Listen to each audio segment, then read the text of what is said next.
So dear students, in today's lecture, we are going to discuss Jahn-Teller distortion. This is very important lecture from competitive exam point of view, such as GATE exam, IIT JAM exam and CSIR NET exam. So let us start discuss Jahn-Teller distortion. This Jahn-Teller distortion, it arises as a result of asymmetry in T2G orbitals. Whenever T2G orbitals are asymmetrically filled, whenever T2G orbitals are asymmetrically filled, and whenever EG orbitals, when there is asymmetry in EG orbitals. By asymmetry we mean that, by asymmetry I mean that if we have T2G1 configuration, T2G2 configuration, T2G4 configuration, T2G5 configuration, then there is asymmetry in T2G orbitals. We know that T2G orbitals are like this. These are T2G orbitals. When we have configuration like this, this is called symmetric configuration, or when we have, that is when we have T2G3, and when we have configuration like this, T2G6, it is called symmetric configuration. In case of symmetric configuration, this Jahn-Teller distortion does not arise. It arises whenever orbitals are T2G orbitals are asymmetrically filled, means when we have one electron in T2G orbital, or when we have two electrons in T2G orbital, or when we have 4 electrons in T2G orbital, or 5 electrons in T2G orbitals. And when our EG orbitals, they are also asymmetrically filled. These are EG orbitals when we have 1 electron over there, or when we have 3 electrons over there, means when we have EG1 configuration and EG3 configuration, then Jahn-Teller distortion arises in such complexes. Because of this Jahn-Teller distortion, a number of phenomena are going to happen in a complex. Let us discuss those. Basically, we have studied over here in which type of complexes Jahn-Teller distortion takes place. Means if you have a configuration like D1 case, D2 case, D3 case. In D1 case, you have configuration T2G1, EG0. In D2 case, you have T2G2, EG0. In D3 case, you have T2G3, EG0. Now, this is asymmetrically filled configuration. This is asymmetrically filled configuration, and this is symmetrical. Therefore, this type of configuration will not give rise to Jahn-Teller distortion. Jahn-Teller distortion will be observed when we have asymmetry in T2G orbitals. Now, considering D4 case, we can have two type of complexes. Either it can be high spin complex or low spin complex. By high spin complex, I mean that we have T2G orbitals like this, and we have EG orbitals like this. In high spin case, we have electronic configuration like this, means we have asymmetry in EG orbitals. The configuration in this case will be T2G3 and EG1. There is asymmetry in EG orbitals, hence it will show Jahn-Teller distortion. Now similarly, if we have low spin case, in low spin case, what will happen? When we have a low spin case, what will happen? We have T2G orbitals and EG orbitals. In low spin case, our configuration will be like this. Means the configuration will be T2G4.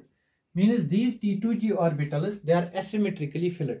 And once these T2G orbitals are asymmetrically filled, then Jahn-Teller distortion takes place in complexes.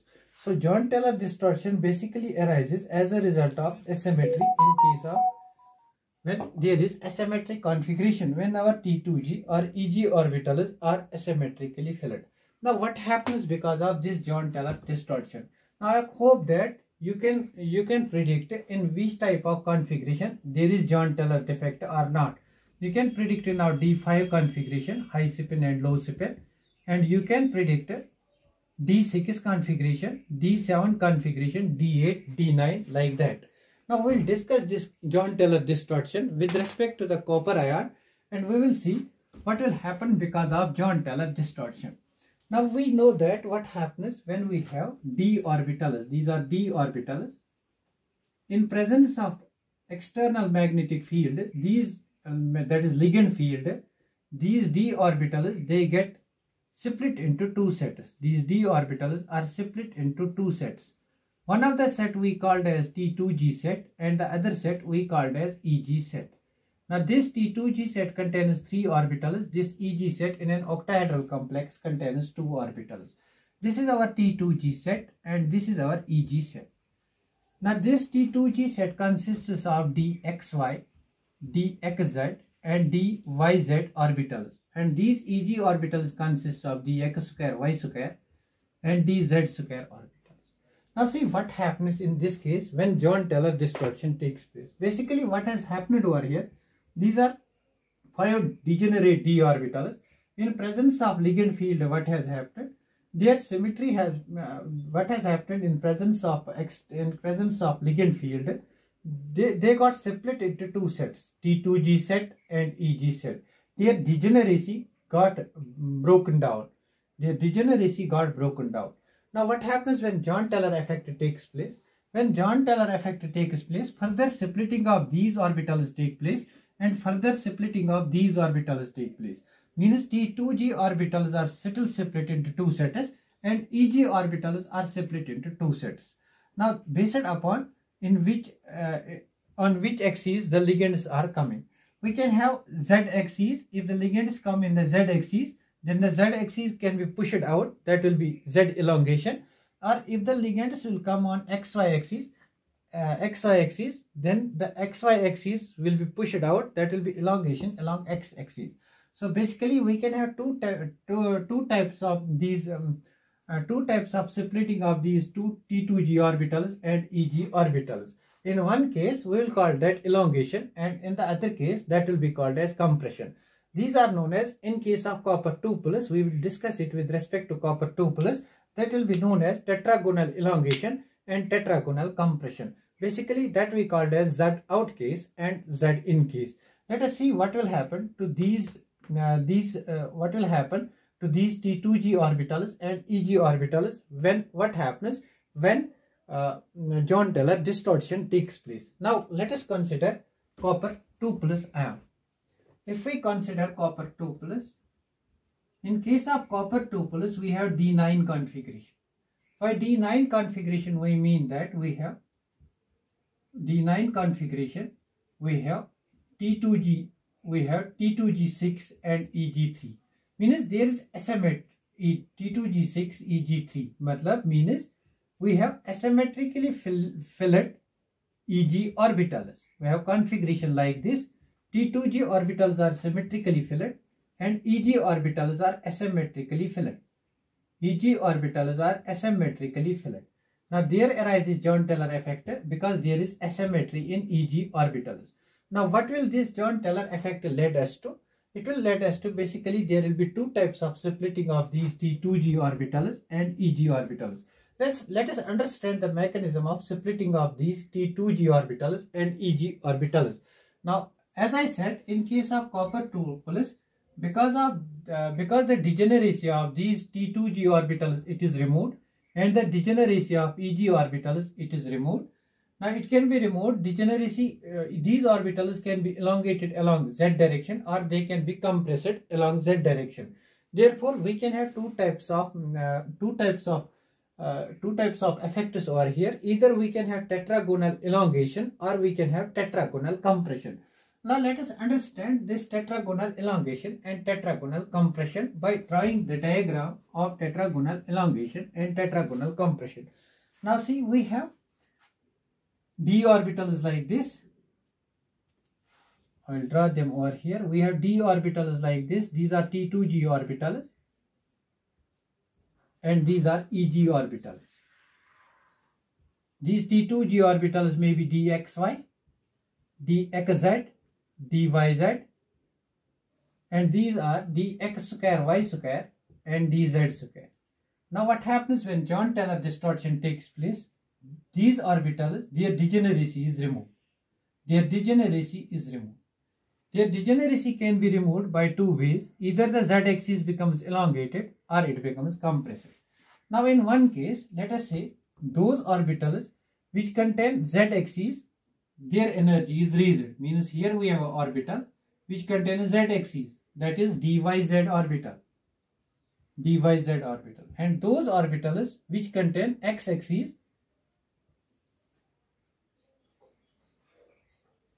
the xz and dyz orbitals, their energy gets raised, and those orbitals which contain xy axis only, their energy gets lowered. This is dxy, and this is dxz, and this is dyz. I am splitting these orbitals. We are splitting these orbitals. We have separated these orbitals into two sets, means degeneracy of these orbitals which were degenerate, these T2g orbitals were degenerate, their degeneracy got lifted up and they got broken down into two sets. One way is that dxy orbital remains below and dxz and yz orbitals go up. In the same way, here we can have those orbitals down which contain z axis, that is dxz and dyz, and the orbital which contains only x axis and y axis, that is dyxy orbital, that its energy is raised. Now see what happens in this case. Since the dz, the z orbital, the orbital which contains z axis, its energy gets lowered. Similarly, here we can have z orbital, this is dz square, its energy gets lowered, this is dz square, and this is dx square y square, this is dx square y square. Now see in this case what happens, the orbital which contains z axis, its energy gets lowered, that's why here dxz and dyz it is down, dz square is down. Similarly in this case, orbital which contains z axis, its energy gets raised up. Similarly we have here two orbitals, one contains z axis, but the z axis orbitals are raised up, therefore we have dz square over here, and we can have dx square y square over here.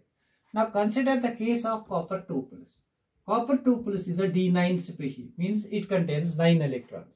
Either the 9 electrons we can fill like this, this is 1, 2, 3, 4, 5, 6, 7, 8 and 9, or we can have like this 1, 2, 3, 4, 5, 6, 7, 8, 9.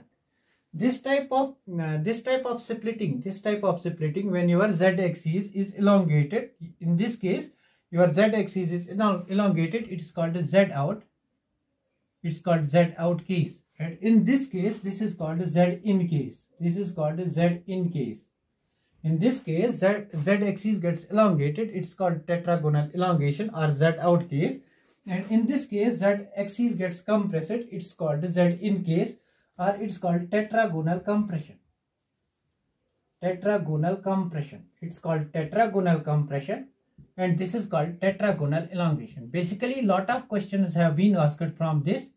If you remember this tetragonal, this is called tetragonal elongation. Now the question has been asked once in 2014. When copper 2+ undergoes tetragonal elongation, the last electron resides in which orbital? In this case, the last electron resides in, unpaired electron resides in dx square and y square orbital. And when it undergoes tetragonal compression, the last electron resides in dz square orbital. This thing you have to remember so that you can understand G parallel, G perpendicular and G relationship. For better understanding of G parallel and G perpendicular relationship, you have to understand this concept. Now what I have told you, that when we have an octahedral complex having two sets, T2g set and EG set, T2g set contains dxy, dxz, dyz orbital, EG set contains dx square, y square and dz square orbital.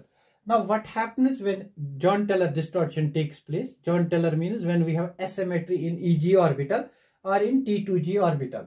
Then what happens? The degeneracy of these T2g orbitals, it gets lifted up, and the degeneracy of these EG orbitals, it gets lifted up. Basically these T2g orbitals, they get separated into two sets. Why two sets? Because they consist of two types of axes. We have a z-axis, z component, and we have xy, x component.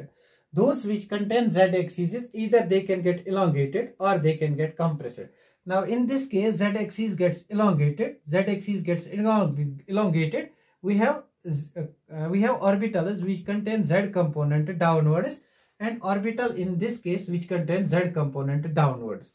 Then this type of case is called z-out case, or it's called tetragonal elongation. And in this case, that z-axis, it gets compressed. means dxy orbital gets lowered in energy and dxz dyz orbital gets upped in energy. We know that in case of octahedral complexes, this difference it was equal to del 0, that's 10 dq, or it was equal to 10 dq. Now in this case, you can determine this difference. You can also determine this difference. Basically over here we have, this is 1 by 3 and this is 2 by 3. This difference in energy is 1 by 3, this is 2 by 3, and this is 2 by 3, this is 1 by 3.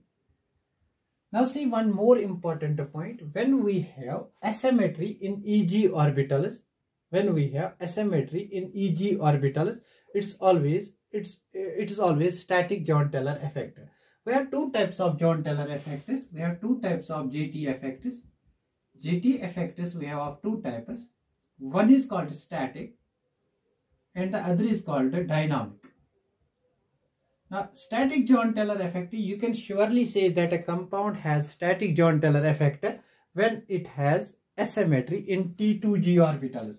When we have asymmetry in Eg orbitals. Whenever Eg orbital is asymmetrically filled. When it is asymmetrically filled, then we have static Jahn-Teller effect. You can surely mark that the compound is, that the complex does possess static Jahn-Teller effect if there is asymmetry in Eg orbitals. If there is asymmetry in Eg orbitals, then the compound surely possesses static Jahn-Teller effect. Now under what conditions you can say that the compound has tetragonal elongation or tetragonal compression? That can be done with the help of calculating this energy. For example, if we have a D1 case. Now I think you might have understood this concept. What is tetragonal elongation and what is tetragonal compression? In elongation, what happens? Last electron resides in dx square y square, and in tetragonal compression, last electron resides in dz square. One more question has been asked in this December 2019 from this concept. The question was same. The unpaired electron in case of copper 2 plus resides in which orbital? We know that copper 2 plus undergoes Jahn-Teller elongation, Jahn-Teller distortion, and when it undergoes tetragonal elongation, the unpaired electron resides in dx square y square orbital.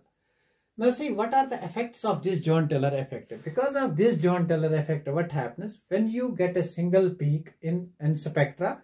That single peak broadens, that single peak gets split into more than one peaks, usually two peaks. For example, let us discuss titanium hexa-echo 3 plus complex. Titanium hexa-echo 3 plus complex. Now we know that titanium has configuration. It is titanium 3 plus is D1 species. You know that titanium 3 plus, it has 22 atomic number. That means it possesses 3d2 4s2 configuration. And titanium 3 plus possesses D1 configuration, 3d1. It contains only one electron. Because of that only one electron, there should have been only one transition, that one unpaired electron. Because of that one unpaired electron, there should have been only one transition from T2G to Eg orbital. Therefore, only one peak should have been obtained in the spectra of titanium hexa-echo 3 plus. But what happens? Since there is asymmetry in T2G orbitals, therefore it undergoes Jahn-Teller distortion. Because of Jahn-Teller distortion, we get two peaks. Because of Jahn-Teller distortion, we get two peaks. This is the outcome of Jahn-Teller effect. These are the applications of Jahn-Teller effect. Basically, we will discuss this when we will discuss the spectra of the complexes. In that case, we will discuss how this Jahn-Teller effect results in the formation of two peaks. What are those two peaks? From wire to wire that transition takes place. Now see what happens. This is Jahn-Teller effect. In Jahn-Teller effect, we can have static Jahn-Teller effect, dynamic Jahn-Teller effect. Static Jahn-Teller effect arises when we have asymmetry in Eg orbitals, and dynamic Jahn-Teller effect in case of that arises when we have asymmetry in T2G orbitals. Therefore, if we have asymmetry over here or over here, we can surely say that the compound, that the complex undergoes dynamic Jahn-Teller effect. In case of copper, there is always static Jahn-Teller effect because there is always asymmetry in T2G orbitals. there is always asymmetry into T2G orbitals. In the next lecture, we will discuss with the help of this John-Taylor effect. Remember this diagram till then, and from this diagram, we will determine relation between G parallel and G perpendicular. Thanks for watching this video. If you guys really love to watch my videos, then please like, subscribe and share with your friends this channel. And let me know in the comment box if you like my videos or not. Thanks for watching.